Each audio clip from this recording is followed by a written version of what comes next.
बिस्मिल्लाहिर्रहमानिर्रहीम। अस्सलाम वालेकुम डियर स्टूडेंट्स। आप जानते हैं कि हम जनरल साइंस की जनरल एबिलिटी की जो लेक्चर सीरीज शुरू कर चुके हैं, उसके हमारे 8 लेक्चर्स हो चुके हैं। मैं आपको जो है ना प्रोपोर्शनल रेशोज़ के मुतालिक क्वेश्चन पढ़ा चुका हूं और आज जो है वो भी उसी उन्हीं से लिंक के क्वेश्चन है जो एक डिफरेंट एंगल का है। और इंशाल्लाह मैं आपको ये क्वेश्चन पढ़ाऊंगा क्योंकि 2017 के सीएसएस के पेपर के अंदर ये क्वेश्चन आ चुका है। 2017 के सीएसएस के पेपर के अंदर ये क्वेश्चन पूछा जा चुका है। इस वजह से मैंने ये मुनासिब समझा कि मैं आपको ये क्वेश्चन कराऊं और इसी तरह के क्वेश्चन मैं आपको असाइनमेंट दे रहा हूं कि आपने इसी तरह के और 10 क्वेश्चन खुद करने हैं ताकि आपकी प्रैक्टिस हो डिफरेंट एंगल से। मैं आपको खुद भी कुछ क्वेश्चन ऐसे दूंगा जिससे आप प्रैक्टिस करेंगे इंशाल्लाह। इससे आपके अंदर बहुत ज़्यादा इंप्रूवमेंट आएगी और इंशाल्लाह जिस तरह की पेपर आएगा सीएसएस का आप उसको इजीली अटेम्प्ट कर सकते हैं। तो चलते हैं इस क्वेश्चन को सॉल्व करते हैं। ये आज का हमारा क्वेश्चन है क्वेश्चन नंबर 7 और लेक्चर नंबर 8। अब देखो वो कहते हैं कि a group of 50 man can construct 20 kilometre road. वो कहता है कि 50 बंदे हैं और वो रोड को तामीर करते हैं जिसका डिस्टेंस है 20 किलोमीटर। कितने दिन के अंदर? 40 दिनों के अंदर वो करते हैं। 50 बंदे काम करते हैं और 20 मीटर का जो रोड है 20 किलोमीटर का उसको क्या करते हैं? वो बना देते हैं। वो कहता है कि अगर हाउ लॉन्ग विल 70 मैन, वो कहता है कि आदमी बढ़ा दिए गए हैं। आदमी, अब देखो पहले आदमी थे 50, अब उसमें 20 बढ़ा दिए हैं। अब आगे क्या होगा? कहते हैं complete the same length of road. वो कहता है कि जब 50 आदमी थे तो 20 दिनों के अंदर 40 दिनों के अंदर क्या हो रहा था? 20 किलोमीटर जो रोड था वो तामीर हो रहा था। अब जो डिस्टेंस है वो 20 किलोमीटर ही है, लेकिन तब्दीली कहां पे आई? उसने 50 आदमी की जगह आदमी 70 कर दिए हैं। अब हम इस क्वेश्चन को सॉल्व करते हैं और मैं आपको बताता हूं कि इस क्वेश्चन को आप किस तरह सॉल्व कर सकते हैं। अब देखें, सबसे पहले हम मैन लिखेंगे, नंबर ऑफ मैन। उसके बाद हम डेज लिखते हैं। अब ये भी क्वेश्चन अराइज हो सकता है मोस्टली स्टूडेंट्स का कि यहां पर डिस्टेंस दिया हुआ है, आप डिस्टेंस क्यों नहीं लिख रहे? उसकी एक वजह है, वो मैं आपको जब क्वेश्चन सॉल्व कर लेंगे तब मैं आपको एंड में बताऊंगा कि क्यों हमने डिस्टेंस नहीं लिखा। क्योंकि वो बताता है कि सेम रोड है, मतलब लेंथ पहले जितनी थी लेंथ अब भी उतनी ही है, तो इसकी जरूरत नहीं है कि हम इसकी लेंथ या डिस्टेंस को लिखें। तो मैन कितने थे? पहले 50 आदमी थे। वो क्या कर रहे थे? 40 दिन में एक रोड को तामीर कर रहे थे। अब उसने कितने आदमी बढ़ा दिए? 20 आदमी 70 कर दिए हैं और पूछ रहा है कि डेज उसमें कितने रिक्वायर होंगे, कितने दिन के अंदर क्या होगा? वो जो रोड है 20 किलोमीटर का वो तामीर होगा, वो कंस्ट्रक्ट होगा। अब देखें, मैंने आपको पहले भी पिछले क्वेश्चन के अंदर आपको बता चुका हूं कि आपने ये एरो जो है ना ऊपर रखना है और ये भी आपको बता चुका हूं, एक होती है डायरेक्ट प्रोपोर्शन, दूसरा होता है इनडायरेक्ट प्रोपोर्शन। डायरेक्ट प्रोपोर्शन वो होता है कि अगर आप एक क्वांटिटी को बढ़ाते हैं, एक वैल्यू को बढ़ाते हैं, तो दूसरी जो होती है वो खुद बहुत बढ़ती है। अगर आप एक क्वांटिटी को कम करते हैं तो दूसरी भी क्या होती है? कम होती है। इसको हम डायरेक्ट प्रोपोर्शन कहते हैं। और दूसरी थी इनडायरेक्ट प्रोपोर्शन। इनडायरेक्ट प्रोपोर्शन ये होती है अगर आप एक वैल्यू एक क्वांटिटी को क्या करते हैं? बढ़ाते हैं, तो दूसरी क्या होती है? कम होती है। अगर एक को कम करते हैं दूसरी क्या करती है? बढ़ती है। इसको हम इनवर्स प्रोपोर्शन कहते हैं, क्योंकि ये प्रोपोर्शंस के क्वेश्चंस हैं।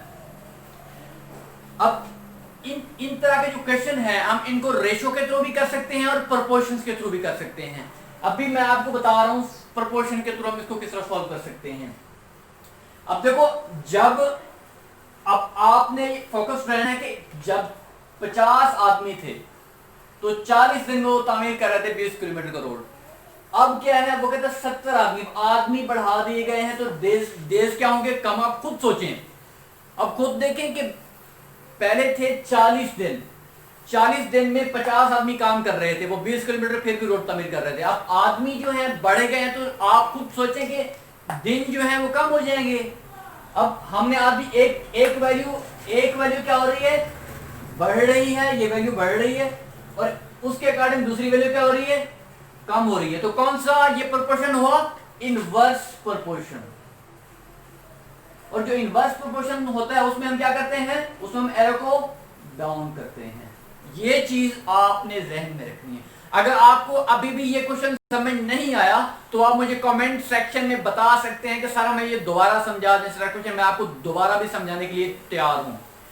तो अब देखते हैं। अब देखो मैंने आपको ये पहले बताया, जब एरो हम ऊपर ले जाते हैं, नीचे से ऊपर की तरफ जा रहे हैं, तो एक्स लिखेंगे हम यहां पे x over 40 is equal to, अब ऊपर से आ रहा है ना 50 ओवर 70। अब हम इसकी क्रॉस मल्टीप्लिकेशन करते हैं, ये आता है 50x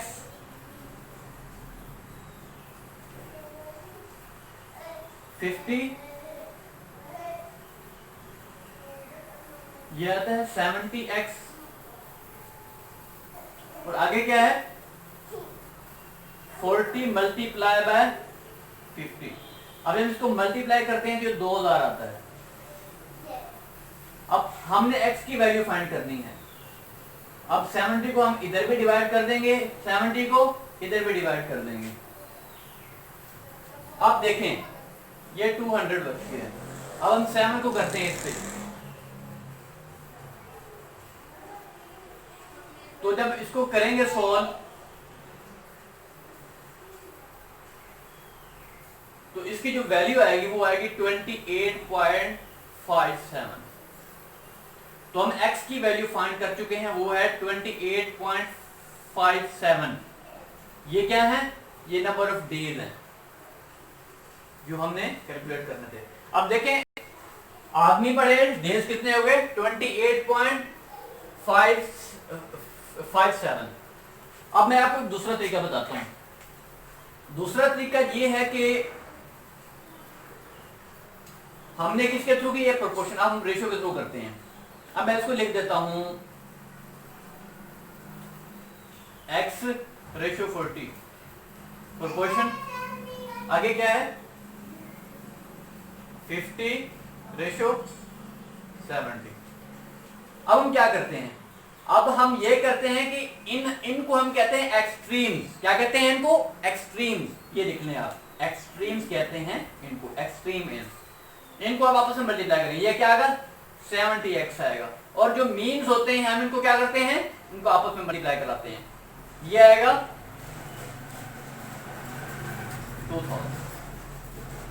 अब हम जब इसको डिवाइड कराते हैं, इसकी जो वैल्यू आती है वो आती है 28.57 मीन्स के डेज।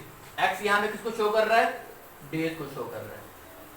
अब देखो मैंने आपको यहां भी दो मेथड बताए हैं सवाल करने के, एक मैंने आपको प्रोपोर्शन से बताया और दूसरा मैंने आपको रेशियो से बताया। अब देखो ये चीज किसको शो करती है, प्रोपोर्शन को शो करती है,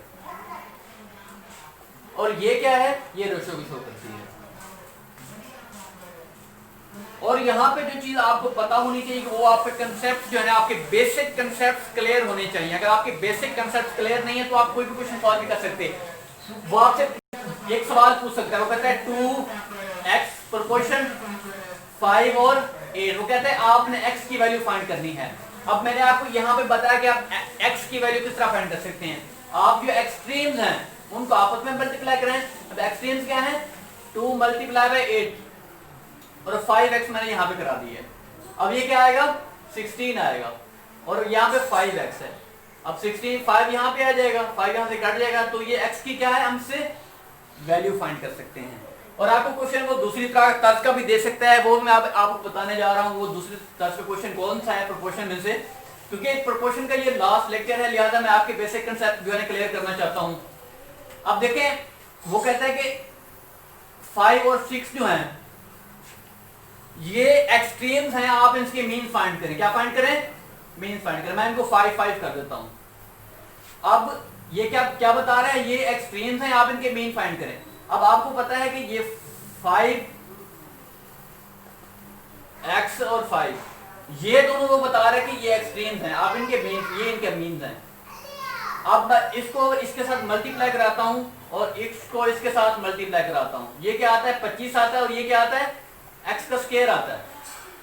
अब जब मैं स्क्वायर रूट लूंगा इधर भी और इधर भी, अब आपको पता है कि जो स्क्वायर रूट होता है 1/2 के इक्वल होता है, तो ये इसके साथ कैंसल आउट हो जाएगा, यहाँ पे x आ जाएगा, और जब 5 की पावर 2 आएगा तो ये भी क्या हो जाएगा, इससे कैंसिल हो जाएगा। x की वैल्यू हम क्या लेते हैं यहाँ पे 5 लेते हैं। तो इस तरह के क्वेश्चन स्टूडेंट्स पूछे जा सकते हैं आपसे। तो इंशाल्लाह हम अगले लेक्चर में एक नया टॉपिक होगा जिसमें मैं आपको प्रोबेबिलिटी के बारे में बताऊंगा कि प्रोबेबिलिटी क्या होती है। उससे सीएसएस में जिस तरह के जिस एंगल से क्वेश्चन पूछे गए हैं मैं आपको उसी तरह बताऊंगा।